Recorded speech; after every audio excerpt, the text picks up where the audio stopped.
रेगिस्तान दिन में जितना शांत और सुनसान लगता है, रात होते ही उतना ही खौफनाक बन जाता है। दूर दूर तक फैली रेत, ठंडी हवा की सनसनाहट और आसमान में टिमटिमाते तारे। लेकिन उस रात रेगिस्तान कुछ और ही कहानी कहने वाला था। राजस्थान के थार रेगिस्तान के बीचों बीच एक छोटा सा गांव था, खेजड़ापुर। लोग कहते थे कि यह गांव दिन में जिंदा और रात में मुर्दा हो जाता है। सूरज ढलते ही कोई भी घर से बाहर नहीं निकलता, खासकर पूर्णिमा की रात। रवि एक ट्रैवल ब्लॉगर था। उसे भूत प्रेत की कहानियों पर विश्वास नहीं था। जब उसने खेजड़ापुर के बारे में सुना तो वहीं जाने का फैसला कर लिया। अंधविश्वास से डरने वाले लोग ही ऐसी कहानियां बनाते हैं, उसने कैमरा उठाते हुए कहा। गांव पहुंचते ही उसे अजीब सा सन्नाटा महसूस हुआ। दोपहर थी, लेकिन हवा में भी अजीब सी ठंडक थी। गांव के बुजुर्गों ने उसे चेतावनी दी, बेटा, सूरज ढलते ही रेगिस्तान में मत जाना, वहां भटकी रूहें हैं। रवि हंस पड़ा। अगर डर नहीं दिखाया तो वीडियो कैसे चलेगा? शाम होते होते वह अकेला रेगिस्तान की ओर निकल पड़ा। कैमरा ऑन था, माइक लगा हुआ। सूरज डूबते ही रेत का रंग लाल से काला होने लगा। अचानक हवा रुक गई, न कोई आवाज न कोई हरकत। रवि ने कैमरा घुमाया, तभी दूर रेत के टीलों के बीच उसे कुछ दिखा। एक औरत, सफेद कपड़ों में, खुले बाल, नंगे पांव। मैडम, रवि ने आवाज दी। औरत ने धीरे धीरे गर्दन घुमाई।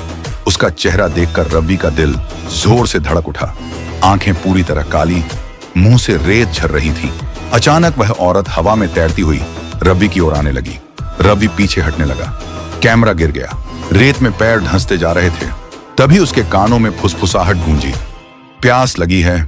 रवि ने दौड़ लगाई, लेकिन रेगिस्तान में दिशा का कोई अंदाजा नहीं होता। हर तरफ बस रेत और अंधेरा।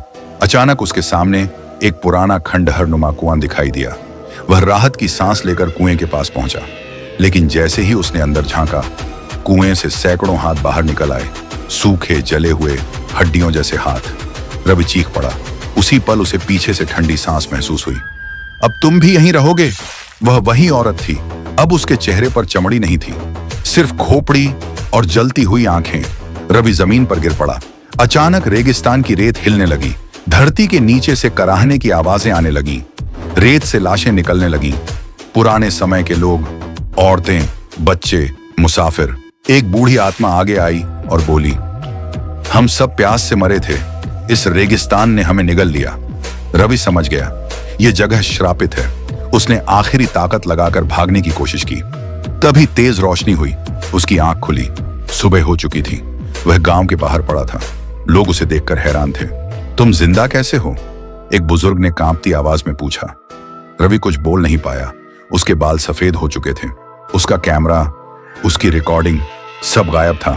लेकिन उस रात से लेकर आज तक हर पूर्णिमा की रात रेगिस्तान में एक आदमी की आवाज गूंजती है, मैंने सब देख लिया है, मत आना यहां।